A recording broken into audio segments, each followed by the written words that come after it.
Matthew Ho is the young Foreign Service officer who resigned this week from his post in Afghanistan. He joins me now. Matthew, I'm going to just start by reading a bit from your resignation letter. You say, I fail to see the worth or value in continued U.S. casualties or expenditures of resources in support of the Afghan government in what is truly a 35-year-old civil war. And then you go on to say, thousands of our men and women have returned home with physical and mental wounds.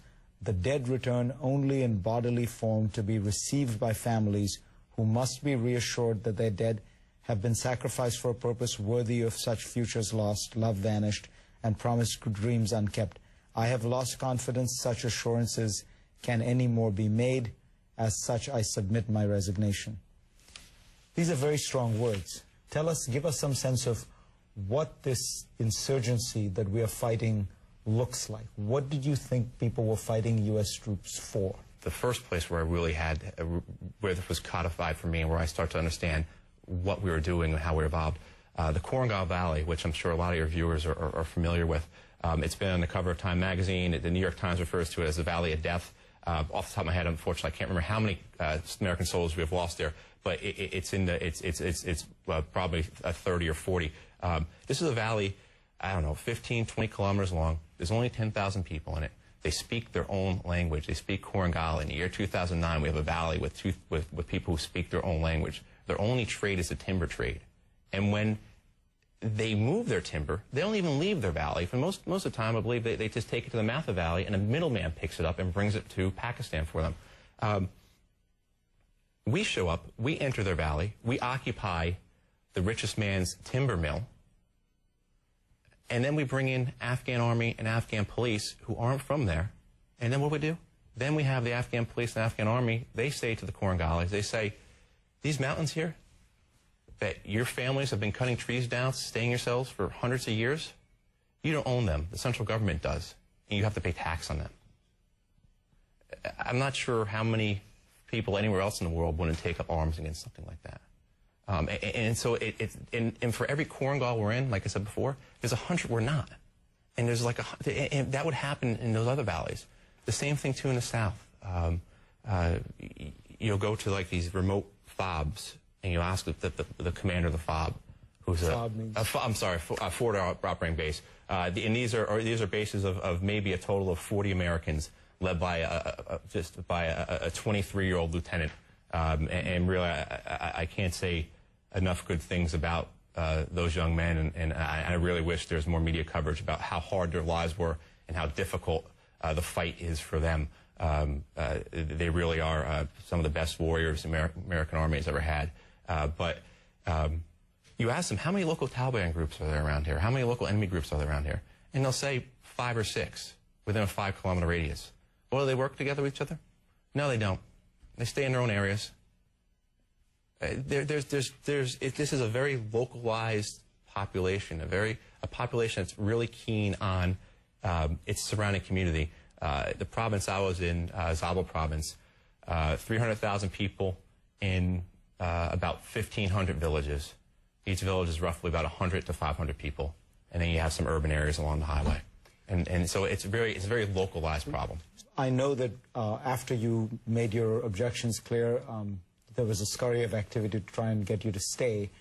You had conversations with people like Richard Holbrooke. Why was Holbrooke not able to convince you to stay? I accepted his offer for about a week, and then I realized that if I believed in this mission, if I believed that... What was the offer? The offer was to join his staff and be put in a position where I could continue to write and try and influence policymakers from within the administration. 2 things. One, if I believed in the mission, if I believed it was worth our guys dying for, if I believed that 60,000 troops in Afghanistan would defeat al-Qaeda somehow, which it won't, I would have stayed in Zabul province, which I've told everybody was the second best job I ever had in my life. However, the other part of it, too, was that I realized that the administration was going to make its decision shortly, and then I would be stuck.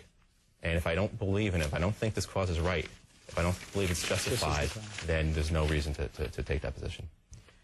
Were you surprised by the strong reaction to your resignation? It's been a bit overwhelming. It's been a bit overwhelming. My thoughts were this. I would publish the letter, and I figured I would get 1 or 2 days of attention, and then it would fade away. And I was fine with that.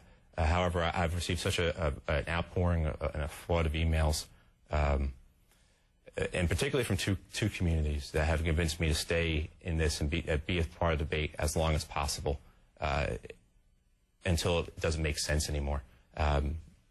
In those two communities, one was Afghan Americans. I've had a lot of Afghan Americans contact me and say, Matt, you get it. You understand, yes, there is a civil war going on. You understand this concept. You understand how Afghan society works. You understand this split within the Pashtuns. You understand valleyism, or whatever you want to call it. And that has encouraged me quite a bit. And the second one is active duty military. I have received many, many emails from active duty military, and some guys who've just separated from service. Some are here in the States. I've gotten many emails from guys in Afghanistan. Some are people I know, but a lot are people I do not know. Men and women who are saying, Matt, thanks for doing this. Keep it up. We don't know why we're here. We're not sure why we're taking these casualties. We don't know what it's accomplishing. Do you think, because the top military brass have all endorsed General McChrystal's report and request, do you think that down on the ground there's a very different feeling? Oh, yes. Yes, there is. I think on the ground, and the perspective is that what is the strategic value of what we're doing here? Why are we doing this? What are we getting out of it?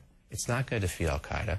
It's not going to, if you take our two goals as being the defeat of al-Qaeda, and then because of its nuclear weapons and because of its relationship with India, the stabilization of the government in Islamabad, 60,000 troops taking 50, 60 dead a month in this country, and how many wounded, and killing how many Afghans as well, doesn't accomplish either of those goals. Why doesn't it defeat al-Qaeda? My belief is that after 2001, al-Qaeda evolved.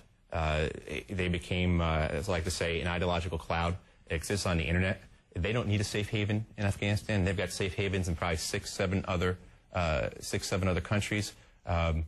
Most importantly, Pakistan. Most important, Pakistan. And they recruit worldwide. The attacks over the last bunch of years, to include our own attacks on 9/11, were conducted by non-Afghans, non-Pakistanis. They were trained and prepared and planned for outside of the region for the most part. Everyone knows that the flight training took place here in the United States. This is an organization that is very ephemeral. It doesn't really exist. Occupying a country is not going to defeat them. It's the proverbial fly versus the sledgehammer. And furthermore, if we keep 60,000 troops, let's look at it this way. If there's 20 or 30 million people in the Pashtun belt of Afghanistan and Pakistan, how many recruits does al-Qaeda get from there a year?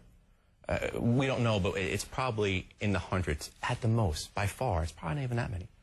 Well, in a population of 20 or 30 million, how are you going to keep 100 people from being disaffected and joining some fringe group?